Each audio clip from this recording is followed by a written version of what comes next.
માતાને સૌ બધાય માતાને હું એક અરજ કરીને કહું છું હોતે કે જનની જણ તો કા ભગત જણી કા દાતાર કા સૂર નહીતર રેજે વાંજણી મત ગમાવીશ નૂર. આ મહાપુરુષો બધા કહીને ગયા છે તો એમની માતાને એવો ગૌરવ રાખવો જોઈએ કે આપણો દીકરો દાન કરે છે પાછો ન વાવવો પડે. આપણો દીકરો પરમારથના માર્ગે જાય છે તો એને પાછો ન વાવવો પડે.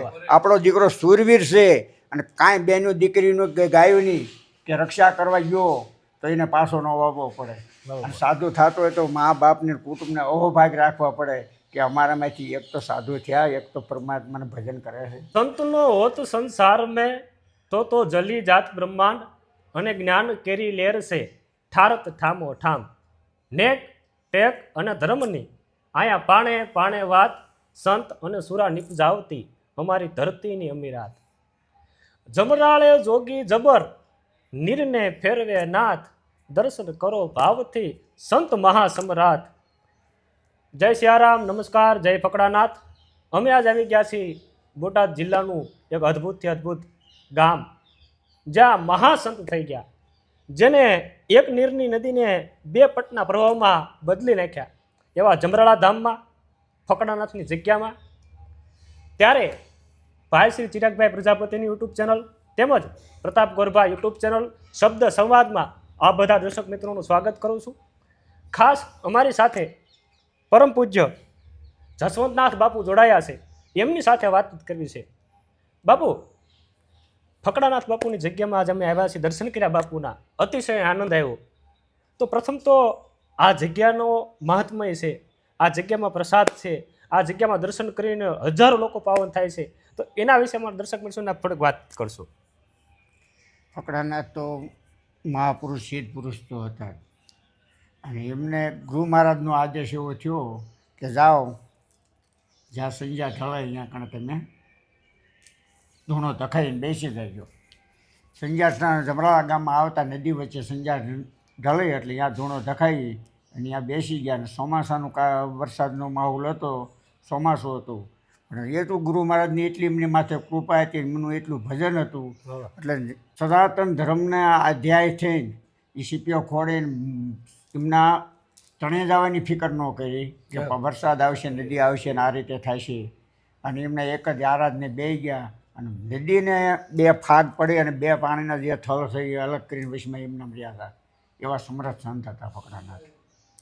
અને ફકડાનાથ બાપુની જગ્યામાં બાપુ મેં એવું પણ મને ઘણી અવારનવાર એવું સાંભળવા મળ્યું છે કે આ જગ્યા લગભગ મને બીજી કઈ જગ્યા હોય તો ખ્યાલ નહીં, પણ માત્ર એક જગ્યા છે કોઈ પણ પ્રસાદ બને તો લગભગ ઘીમાં પ્રસાદ બનાવવામાં આવે છે બાપુ. હા, પહેલેથી નથી જે માનબાઈ નામની ભેંસ વરોળ ભેંસ હતી, ભજન ચાલતા હતા અને ભજનમાં દૂધની જરૂર પડે એટલે ભાઈને કીધું ગામમાં જ ગમે દૂધ લઈ આવો. તો આપણે ચા પાણી બધા સંતોને ભજન ગાય દૂધ ક્યાંય મળ્યું નહીં એટલે વરોળ ભેંસ બહાર ઊભી હતી એટલે કીધું ફકડાનાથ આ રે ભેંસ દોઈ લ્યો. તો બાપુ એ તો કે વરોળ છે કે વરોળ દૂધ ન આપે, એને આદેશ કરી અને થાપો મારી અને વરોળ ભેંસ દોઈને એનો ચા કર્યો. પછી વરોળ ભેંસ આઈનાની આઈને રહી દૂધની થઈ ગઈ અને અત્યારે માનબાઈ નામીનું આપ્યું, માન રાખ્યું મારું, તમે દૂધ આપ્યું એટલે ભેંસ એ અત્યારે અમારા માનબાઈમાં પછી દૂધના જ છે. હા, એને માનતા એ દૂધ અને ઘી એટલું આવે છે કે ઘીમાં અને પ્રસાદ થાય છે. સવારમાં 5:30-6 વાગે ચા બને, ચોખા ગોળ દૂધમાં પાણી નહીં નાખવાનું, પ્રસાદ ચાલુ થઈ જાય તો 11 વાગ્યા સુધી, 11 વાગે હરિહરનો હાથ પડે, ચોખા ઘીમાં પ્રસાદ બનાવેલો હાલે 3 વાગ્યા સુધી, 3 વાગ્યા પાછો ચા બની જાય કે શેઠ સાંજ સુધી આરતી ટાઈમ સુધી હાલે. આરતી ટાઈમે પાછું સાંજનો ભોજન, આખો દિવસ આ અને ઘીની પ્રસાદી મળે છે. અને બાપુ જેમ આપે વાત કરી કે માન રાખ્યું એટલે જે ભેંસ હતી એનું માનબાઈમાં રામ રાખવામાં આવ્યું, એ જ રીતે મેં એવું પણ સાંભળ્યું છે કે કોઈ પણ માલધારી સમાજ હોય તો એમનું જે પશુ હોય એ કદાચ દૂધ ન આપતું હોય તો ફકડાનાથની જગ્યાની અંદર ભાવથી શ્રદ્ધાથી કદાચ બાધા રાખવામાં આવે તો એની બાધા પણ ફળે છે. એના વિશે આપ શું કહેશો? ફકડાનાથ બાપાના ઘણા પરચા છે કે ઢોર કોઈ માંદું પડ્યું હોય, દૂધાણું હોય, દૂધ ન આપતું હોય તો અહીંથી ટુકડો લઈ જાય, ટુકડો લઈને ગાયને ખવડાવે. બીમાર હોય તો સાજી થઈ જાય, ધોવાનું દીઠું દૂધ આપવા માંડે એટલે એ પછી એક વારાનું ઘી કાં દૂધ અહીં આશ્રમમાં ધરાવી જાય. અને બાપુ બીજી વાત કરીએ કે આ જે જગ્યા છે એ જગ્યા તો પરંપરા, વર્ષો જૂની પરંપરા છે. જેમ ફકડાનાથ બાપુએ નદીના પટ પર બેસી નદીના બે પ્રવાહ થઈ ગયા, અમારા વિપુલભાઈ બારોટ પણ લખે છે કે આ જગ્યા ઉપર એક સરસ મજાનો દુહો છે, સરસ મજાની સાખી છે કે સંત થયો સમરાથ, ફટકે નીરને ફેરવે સમરથ ફકડો નાથ. એવી સરસ મજાની સાખી અમારા વિપુલભાઈ બારોટે લખી છે. પણ આ પરંપરાની જગ્યાની માલિકો કદાચ કોઈ લોકોને આ માત્ર એક શ્રદ્ધાની વાત છે, વિશ્વાસનો વિષય છે, કોઈ અંધશ્રદ્ધાની વાત નહીં. પણ કદાચ કોઈ લોકોને ભાવથી કદાચ કાંઈક રોગ થયા હોય, મેં એવું પણ સાંભળ્યું છે, કોઈ કદાચ બીમાર પડ્યા હોય તો કંઈક મરચું છે એવું કંઈક અમુક વસ્તુ મૂકવાથી પણ એમ કહેવાય કે બાપુ એની શ્રદ્ધાથી ભાવથી વસ્તુ મૂકવાથી પણ એનું કામ થઈ જશે, કાર્ય થઈ જાય છે. એના વિશે આપ શું કહેશો? પણ ફકડાના જ સમાધિ લીધી છે, પણ જીવતા જ્યાં સમાધિ લીધી, સમૃદ્ધ પુરુષ જીવતા જ્યાં હાલની તકે સમાધિ અંદર હાજર છે, એટલે એની પાસે આવીને કોઈ બાબા આસના કરે, એની પાસે અરજ કરે તો સમરથ સંત છે જે અત્યારે એમના દુઃખ ભાંગે છે. કોઈ પણ દુઃખ હોય તો એની પાસે આસના દિલથી, અંતરના આરાધથી, અંતરના આત્મેથી એની પાસે પુકાર કરે તો જે ફકડોના સાંભળે છે અને એના દુઃખ દૂર કરે છે હાલની તકે, આજની તકે. બાબુ, ફકડનાથની જગ્યામાં કેવા કેવા કાર્ય, કયા કયા તહેવાર માથે, શું શું ઉત્સવમાં અને સંતવાણી ભજનનું આયોજન કેવું કેવું હોય છે? સંતવાણી કાર્યક્રમમાં ગુરુ પૂનમ, શિવરાત, પછી ગરીબદાસ બાપુની તિથિ, ફકડાનાથ બાપુની તિથિ આવે છે, શ્રાવણ વદ આઠમને, ગોકુળ આઠમની, એ વખતે ભજન ને ભોજન બે રાખ્યું છે. અને બાપુ, આપના જીવન ચરિત્ર વિશે વાત કરવી છે તો આપ અહીંયા પધાર્યા અત્યારે એક મહંત તરીકે જ્યારે આપણે અહીંયા સેવા આપી રહ્યા છો, પરમ પૂજ્ય મહાસંત ફકડાનાથની સેવા પૂજા કરી રહ્યા છો, ત્યારે તમને પણ કોઈ એમ કહેવાય કે મહાસંતની અનુભૂતિ થઈ હોય, એના વિશે કંઈક વાત કરશું?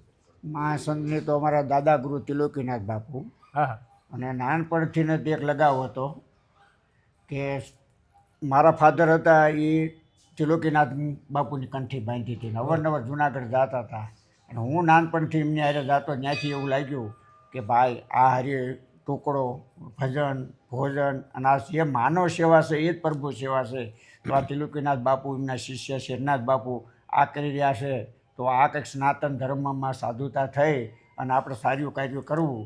એમ બાળા અવસ્થામાં એક લગ્ન લાગી, બાળા અવસ્થામાં તે તે સરવા ગામમાં અંદર રામા મંડળની સ્થાપના કરી, રામા મંડળ ચલાવ્યું. 23 વર્ષ રામા મંડળ ચલાવ્યું. ત્યાં અત્યારે અવારનવાર દીવા વર્ષમાં 5 થી 7 વાર જુનાગઢ જવાનું થતું હતું. ગુરુ પૂનમ હોય, તિથિ હોય, પછી શિવરાત્રિ હોય, પરિક્રમા હોય, શ્રાવણ માસ રહેતો હતો. કરતાં કરતાં પછી ગુરુ મહારાજને દ્રષ્ટિ માથે પડી અને શેરનાથ બાપુએ કીધું કે દરબાર છોડ દો ઘરબાર, આ જાઓ સહી જાઓ સાધુ. બાબા હા, પછી શેરનાથજી બાપુ એકદમ સરવા નીકળ્યા અને મને કે હાલો હવે જુનાગઢ, હજુ અહીંની જરૂર નથી, હવે જુનાગઢમાં તમારી જરૂર છે. પછી અમે ઘણો ટાઈમ સેવા કરી. સેવા હું 18 કલાક કરતો હતો, રાત દિવસ ગમે રાતે કોઈ આવે. અને ગુરુ મહારાજનું એક જ આસના હતી કે કોઈ આવે પ્રસાદ લીધા વગર જવો ન પડે. બાબા રાતે ગિરનાર ચડીને 2 વાગે નીચે ઉતરે એટલે પૂછવાનું તમે જમવું છે તમારે? હા, તો રાતે 2 વાગે હું અહીંયાથી મળી જતો હતો. અને અમારા ગુરુ મહારાજની તો એવી કૃપા છે, સમરથ સંત છે શેરનાથ બાપુ, એમના ગુરુ શ્રી ત્રિલોકીનાથ બાપુ પરંપરામાં અહીંયાથી હાલી હશે, ત્યાંથી ઘડતર થયું. અને જીવનમાં એવી આનંદ શાંત સુખ મળ્યું કે મા અને બાપનો બેયનો પ્રેમ આપ્યો હોય તો ગુરુ મહારાજે. બાબા અને ઘણા સાધુતામાં સંત પુરુષમાં જે જાતો હોય પહેલાં એમની મા ટોકતા હોય કે તમારે સાધુ બનશે કે આ બાવા સાધુ ભેગા જાય છે, આ સાધુ થઈ જશે ને આ બાવા થઈ જશે. નહીં, માતાને સૌ બધાય માતાને હું એક અરજ કરીને કહું છું હોતે કે જનની જણ તો કા ભગત જણી, કા દાતાર, કા સૂર, નહીતર રેજે વાંજણી મત ગમાવીશ નૂર.